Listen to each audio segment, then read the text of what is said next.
तो दोस्तों यहाँ पर हम गियर्स का क्लासिफिकेशन करेंगे। गियर्स का क्लासिफिकेशन सबसे पहले शाफ्टों की अक्षों की स्थिति के आधार पर करेंगे। और शाफ्टों की अक्ष जो हमने पिछले वीडियो में शाफ्ट के बारे में डिस्कस किया था कि जो शाफ्ट होते हैं उनकी जो एक्सिस पास होगी, मींस गियर ड्राइव में दो शाफ्ट होंगी और उन दोनों की शाफ्ट की पोजीशन किस हिसाब से है इसके आधार पर हम सबसे पहले क्लासिफिकेशन करेंगे। तो जब चालक एवं चलित शाफ्ट समांतर हों, मीन्स जो आपका चालक शाफ्ट होता है और चलित शाफ्ट होता है दोनों की एक्सिस एक दूसरे के पैरेलल होंगी, उस केस में जो गियर्स होंगे वो उसमें सबसे पहला गियर जो होगा वो स्पर गियर होगा। तो स्पर गियर क्या होता है, उसका फिगर कैसा है, अभी हम इसी वीडियो में सारा कुछ डिस्कस करेंगे। स्पर गियर, इन गियरों का उपयोग दोनों शाफ्टों की अक्ष समांतर हो तो एक शाफ्ट से दूसरी शाफ्ट पर शक्ति संचरण में होता है। मींस इस गियर का उपयोग यदि दोनों जो शाफ्ट होते हैं यानी कि चलित और चालक शाफ्ट दोनों की जो अक्ष है यदि समांतर होगी तब एक शाफ्ट से दूसरी शाफ्ट में जो शक्ति संचरण होता है उसको स्पर गियर कहते हैं। स्पर गियर के दांते शाफ्ट अक्ष के समांतर होंगे। ये महत्वपूर्ण पॉइंट है कि देखिए जो दांते हमने आपको डिस्कस किए थे वो जो दांत होंगे शाफ्ट की अक्ष के समांतर होंगे, जैसा अभी हम आपको फिगर में दिखाते हैं। देखिए दोस्तों, ये है स्पर गियर का चित्र। इस चित्र के माध्यम से हम ये देखेंगे कि देखिए एक ये शाफ्ट है और एक ये शाफ्ट है। शाफ्ट की जो एक्सिस है वो इस तरीके से पास हो रही है और ये भी शाफ्ट की एक्सिस पास हो रही है। तो आप देखेंगे कि जो दोनों शाफ्ट हैं उनकी जो एक्सिस पास हो रही हैं वो एक दूसरे के समांतर हैं। तो पहला हमने जो क्लासिफिकेशन किया है वो यही है कि जब चालक और चलित शाफ्ट की जो एक्सिस है वो एक दूसरे के समांतर होंगी। अब जो दूसरा बिंदु डिस्कस किया गया था कि उसके जो दांते होंगे वो शाफ्ट की अक्ष के समांतर होंगे। तो देखिए ये शाफ्ट है, इसके ऊपर एक गियर ये माउंटेड है और ये शाफ्ट है इसके ऊपर ये माउंटेड है। यहाँ पर दोनों की मैसिंग होगी, मतलब दोनों यहाँ पर मिलेंगे। तो ये जो दांते ये लाइन से दांते प्रदर्शित किए गए, ये जो दांते हैं ये भी शाफ्ट की एक्सिस के समांतर हैं। तो जो इस तरीके का गियर होगा और इस तरीके के गियर चालन से पावर ट्रांसफर होगा उसे हम स्पर गियर कहेंगे। ये आपकी एक्सटर्नल गियरिंग होगी, मीन्स इसमें जो दांते होंगे वो गियर के आउटर मीन्स बाहरी परिधि पर होंगे। अब देखिए ये है एक इंटरनल गियरिंग जिसको हम लोग आंतरिक दांते बोलते हैं। ये गियर है जिसके अंदर दांते बने हुए हैं और एक ये छोटा गियर है जो रोटेट कर रहा है। इंटरनल गियरिंग के केस में जो डायरेक्शन ऑफ रोटेशन होती है वो दोनों गियर्स की सेम होती है, जबकि हमने आपको ये बताया था कि जो एक्सटर्नल गियरिंग होती है जिसमें बाहरी दांत लगे होते हैं उसमें जो है एक्सिस ऑफ जो रोटेशन होती है, डायरेक्शन ऑफ रोटेशन होती है वो अपोजिट होती है।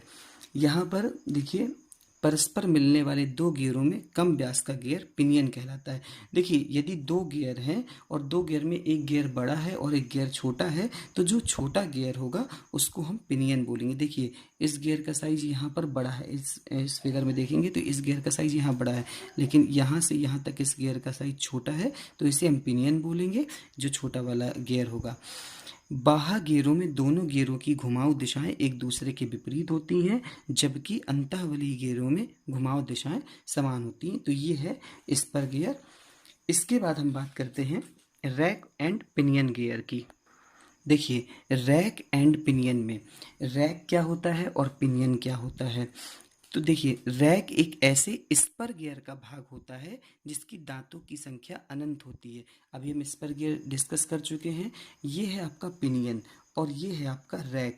देखिए रैक एक इस तरीके से लेंथ में हम कह सकते हैं जिसमें दांतों की जो संख्या है वो अनंत होती है और इस प्रकार रैक की पिच सतह एक समतल होती है। ये समतल होगा, इसको इस तरीके से समझेंगे कि पिनियन अभी आपको बताया गया कि जो छोटा सर्किल होता है वो पिनियन होता है और जो बड़ा सर्किल होता है वो हम लोग नॉर्मली गियर ही बोलते हैं, छोटे को पिनियन बोलते हैं। तो ये रैक जो होता है एक अनंत कहते व्यास का एक गियर होता है जिसको हम लोग रैक बोलते हैं और इनमें दांतों की संख्या भी अनंत होती है। तो इस प्रकार से रैक की जो पिच होगी, देखिए ये पिच बनेगी वो समतल होगी और पिच वृत्त परिधि एक सरल रेखा होगी। रैक एंड पिनियन का उपयोग कहाँ करते हैं? रैक तथा पिनियन का उपयोग पिनियन की घुमाऊ गति को, देखिए ये पिनियन घुमाऊ गति करेगा, तो घुमाऊ गति को रैक की सरल रेखीय गति में बदलने या इसके विपरीत करने के लिए किया जाता है। इसका उपयोग खराद मशीन की काठी में होता है। तो ये है रैक एंड पिनियन, और इसकी भी जो एक्सिस होंगी वो आपकी समांतर होंगी, जैसे कि अभी हमने स्पर गियर में डिस्कस किया था। अब जो अगला गियर होगा वो आपका हेलिकल गियर होगा। देखिए दोस्तों, उसी श्रेणी में जो तीसरा गियर है जिसको हम हेलिकल गियर बोलते हैं या बलदार गियर भी बोलते हैं। हेलिकल गियर और स्पर गियर दोनों की एक्सिस समांतर होती हैं, लेकिन दोनों में अंतर क्या होता है कि जो स्पर गियर होते थे उसके जो दांत होते हैं वो शाफ्ट की एक्सिस के समांतर होते हैं, परंतु इसके जो दांत होंगे वो शाफ्ट की अक्ष से झुके होंगे, मतलब किसी कोण पे होंगे, और उसी कोण को हम लोग हेलिक्स एंगल बोलते हैं, जिसके कारण इसका नाम हेलिकल गियर पड़ा हुआ है। ये दो प्रकार के होते हैं, इकहरा बलदार गियर और दोहरा बलदार गियर। जो इकहरा बलदार गियर में केवल एक ही तरफ हेलिकल दांत बनाए जाते हैं, ये देखेंगे हम फिगर को कि जो आपका इकहरा बलदार गियर में केवल एक ही तरफ हेलिकल दांतें बनाए जाते हैं। इकहरे बलदार गियर में एक तरफ ही दाब लगता है, और इसे समाप्त करने के लिए दोहरा बलदार गियर का प्रयोग किया जाता है। देखिए, स्पर गियर और बलदार गियर का यदि हम तुलना करते हैं तो स्पर गियर की अपेक्षा बलदार गियर में जो शोर उत्पन्न होता है वो कम उत्पन्न होता है, इसलिए हम लोग बलदार गियर को प्रेफर करते हैं। देखिए, जो इकहरा बलदार गियर है ये वही शाफ्ट है, ये शाफ्ट है, एक गियर यहाँ पर लगा हुआ है, एक गियर यहाँ पर लगा हुआ है, एक्सिस दोनों की समांतर है। इस लाइन से आपको मैशिंग दिखाई जा रही है। तो ये देखिए, उसमें जो दांते थे वो एकदम सीधे थे, लेकिन यहाँ दांते कुछ एंगल पे हैं, इसीलिए इसको हम लोग हेलिक्स एंगल है ये, और इस गियर को हेलिकल गियर बोलेंगे। यहाँ पर एंगल जो है वो एक ही तरफ है, लेकिन ये वाला जो आप चित्र देखेंगे ये दोहरा बलदार गियर का है, और इसमें ये देखिए जो आपके एंगल कटे हुए हैं वो दोनों साइड कटे हुए हैं। तो इसमें प्रेशर को समाप्त करने के लिए हम दोहरा बलदार गियर का प्रयोग करते हैं। इन गियरों का जो प्रयोग होता है वो ऑटोमोबाइल्स के गियर बक्सों, भाप व गैस टरबाइनों में गति को कम करने के लिए प्रयोग होता है। अब इसके बाद दोस्तों अगला क्लासिफिकेशन है कि जो शाफ्ट की अक्ष, जिसकी हम अभी बात कर रहे थे कि समांतर हो, वो यदि परस्पर काटेंगी तो फिर किस तरीके के गियर होंगे। तो ऐसे गियर में हम सबसे पहले बेवल गियर की बात करते हैं। बेवल गियर क्या होता है? बेवल गियर प्रायः आकृति में शंकु की भांति होता है, जिनके शीर्ष शाफ्टों की अक्षों के कटान बिंदु पर होते हैं। यहाँ ये ध्यान देना है कि यहाँ पर जो शाफ्ट की अक्ष है वो एक दूसरे के समांतर नहीं होगी, जबकि एक दूसरे को वो किसी एक्सिस पे काटेगी, और जिस बिंदु पर वो काटेगी वहाँ पर जो आकृति होगी वो शंकु की जो शीर्ष होगा उससे मिलती होगी। देखिए, जैसे बेवल गियर के यदि चित्र देखते हैं, ये है बेवल गियर का चित्र, जहाँ पर देखेंगे कि एक गियर इस शाफ्ट पर लगा हुआ है और एक गियर इस शाफ्ट पर लगा हुआ है। इस शाफ्ट की एक्सिस ऐसे पास हो रही है और इस शाफ्ट की एक्सिस ऐसे पास हो रही है। ये जिस बिंदु पर मिल रहे हैं, यहाँ पर हम देखेंगे कि ये बिंदु पे दोनों जो मिलते हैं ये एक कोण की आकृति का निर्माण करेंगे। साथ ही साथ ये दोनों जो एक्सिस हैं शाफ्ट की वो एक दूसरे को एक बिंदु पर काट रही हैं, इंटरसेक्ट कर रही हैं, ना कि एक दूसरे के पैरेलल हैं। तो इस तरीके का जो गियर होगा इसे हम बेवल गियर कहेंगे। तो जो बेवल गियर में दूसरा पॉइंट है, बेवल गियर सदैव युगलों में बनाए जाते हैं तथा एक दूसरे से अदले बदले नहीं जा सकते हैं। अब बेवल गियर में जो दांत होंगे, सीधे दांतों वाले बेवल गियर, इन गियरों पर सीधे दांत होते हैं, इसलिए इन्हें सीधे दांतों वाले बेवल गियर कहते हैं, सिंपल डेफिनेशन। और वलयाकार या स्पाइरल बेवल गियर, इन गियरों पर दांतें जो बने होते हैं वो वलयाकार होते हैं, अतः इन्हें वलयाकार दांतों वाले बेवल गियर कहते हैं। बेवल गियर को एक और तरीके से भी क्लासीफाई किया गया है, वो है शाफ्ट अक्षों के बीच कोण के आधार पर शाफ्ट अक्षों जो शाफ्ट थी दोनों उनकी एक्सिस के बीच क्या एंगल बन रहा है इस आधार पर। तो इस आधार पर सबसे जो पहला गियर है वो माइटर गियर। जब बेवल गियरों की शाफ्ट अक्षें, देखिए शाफ्ट अक्ष हर जगह उपयोग हो रहा है, इसे ध्यान रखना है। जब बेवल गियरों की शाफ्ट अक्षें परस्पर 90 डिग्री पर होती हैं तथा दोनों गियर समान साइज के होते हैं तो ऐसे गियरों को माइटर गियर कहते हैं। जैसे ये देखिए, ये है आपका एक गियर, ये गियर दोनों एक दूसरे को काट रहे हैं लेकिन कितने पे, 90 डिग्री पे। तो इस तरह जो गियर बनेगा वो माइटर गियर बनेगा। और दूसरा इसके बाद ये है तिर्यक चालन गियर।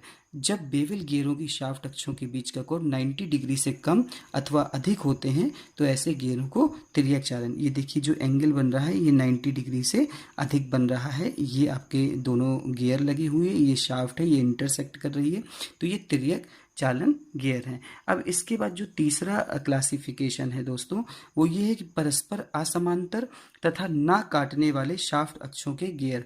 तो इसमें जो सबसे पहला गियर है वो है आपका स्पाइरल गियर। स्पाइरल गियर में जो दांतें होते हैं वो स्पाइरल यानी वलयाकार होते हैं। इसमें देखिए जो अक्ष होंगी वो असमांतर भी होंगी और एक दूसरे को काटेंगी भी नहीं। इन्हें क्रॉस स्पाइरल गियर भी कहते हैं। इनकी पिच सतह बेलनाकार होती है, दांतों में बिंदु संपर्क होता है, इसलिए इनका उपयोग कम शक्ति पारेषण में किया जाता है। देखिए बिंदु संपर्क होता है, ये ध्यान रखना है। ये लगभग बलदार गियर के समान होते हैं, लेकिन देखिए इसकी एक्सिस ऐसे पास होगी और इसकी एक्सिस बिल्कुल सीधे ऐसे पास होगी, तो इनकी एक्सिस भी एक दूसरे से नहीं मिल रही है और जो है ना इनकी एक्सिस जो है समांतर है। तो ये है आपका स्पाइरल गियर। और इस तीसरे वाले जो क्लासिफिकेशन है इसमें अगला जो गियर होगा वो आपका वर्म तथा वर्म गियर होगा। ये एग्जाम में पूछा गया है। इसमें क्या होता है, ऐसी शाफ्टें जिनकी अक्षें अलग अलग तलों में परस्पर लंबवत होती हैं तथा आपस में कभी नहीं काटती, उन शाफ्टों को जोड़ने के लिए वर्म गियर का उपयोग करते हैं। वर्म पर पेंच की चूड़ियाँ हेलिक्स के रूप में होती हैं। देखिए ये है आपका वर्म और वर्म गियर। समानता वर्म चालक, ये है वर्म और ये है जो गियर है वो चालक है।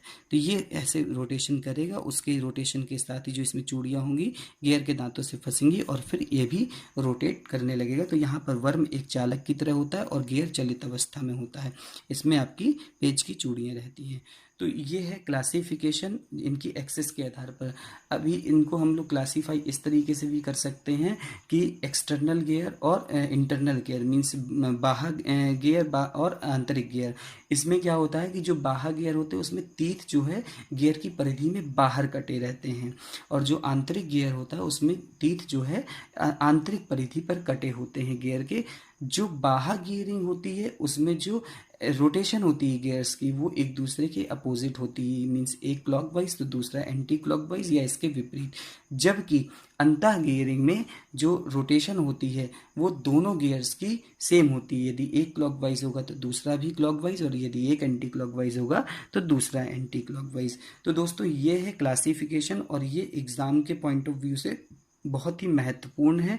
इसको ध्यान से पढ़िए और इसके नोट्स बनाइए। अगले वीडियो में हम गियर माला को डिस्कस करेंगे। Thank you so much. Alright guys, तो होप करते हैं आपको ये टॉपिक अच्छे से समझ में आ गया होगा। सो यही था इस वीडियो में। अगर आपको ये वीडियो पसंद आई है तो इस वीडियो को लाइक ज़रूर कीजिएगा। साथ ही साथ अपने ज़रूरतमंद दोस्तों के साथ इसको शेयर कीजिए ताकि ये नोट्स सभी के पास तक पहुँच जाएँ। और साथ ही साथ चैनल को सब्सक्राइब करना तो बिल्कुल नहीं भूलना है।